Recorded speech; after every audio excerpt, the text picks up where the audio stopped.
Hey there, Christoph here. I'd like to chat a little bit about the Bitcoin Core app layout logic for desktop and mobile.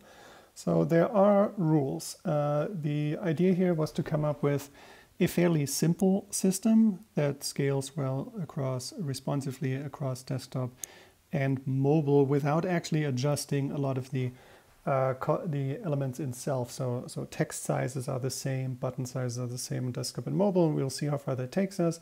And then there's simple logic for layout and padding based on some rules. But even if the rules are simple, they can sometimes be still be complex to implement and to understand. Okay, so this screen here kind of shows the majority of them. So we have a top bar at the top that's usually used for a navigation bar. Oftentimes you have a back button, sometimes a front or a done button in the top right corner, a title in the middle. You can also see those two buttons. Those always stretch the whole width.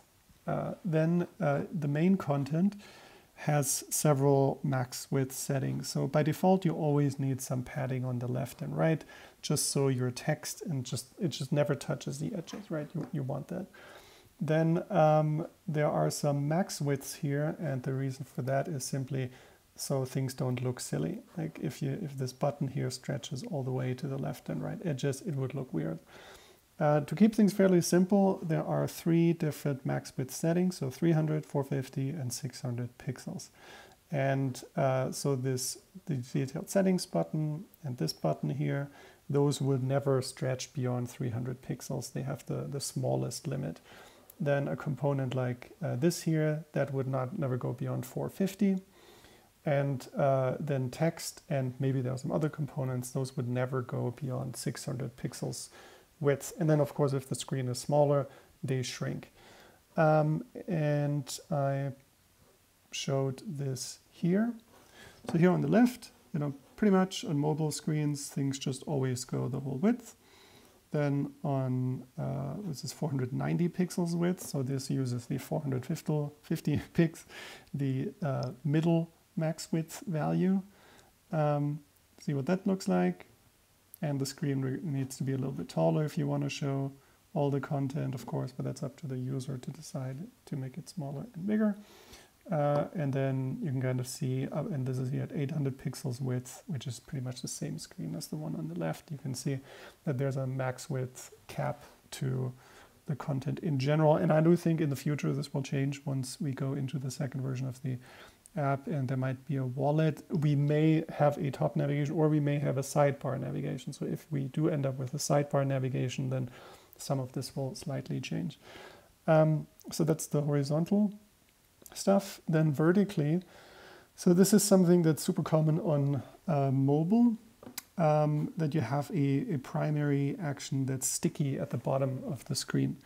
And that's simply to make it easier to touch that button when you're holding it with one hand. So that's super common.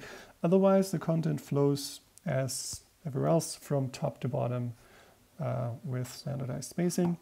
And so here's an unnecessarily tall phone screen to show us how this button is sticky. And here's the same on desktop that shows that this button here is not sticky. And I think, so we'll have to see right now, this bottom bar will always contain just one button in this initial version of the application. In the future, this may contain more. Might be 2 buttons next to each other. There might be a text label or something in there too. Not quite sure. That really depends on what we all come up with together. And in the last few years, I think on mobile there was a movement more towards these kind of modals that slide in from the bottom with a few options, simply because they're so much easier to reach on smartphones, especially let's say you're in the subway or you're walking and you just hold the phone with one hand. It's just very easy to tap around. And then in terms of vertical spacing, the system here was based on multiples of 10. I think 5 is in some places they use the smallest. So left and right padding is 20. Then between elements within kind of a same type of component, it's 10, something like this. And then in between different types of components, like this is a header text component. This is a, I don't know, radio button component. This is a different type of, different types of component, basically. It's 30. And then to the primary action, it was 40.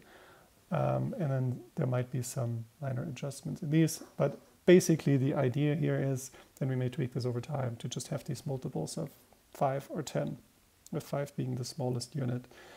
And so that is kind of it. I hope that was helpful and covered everything, but please let me know if it didn't. Thanks.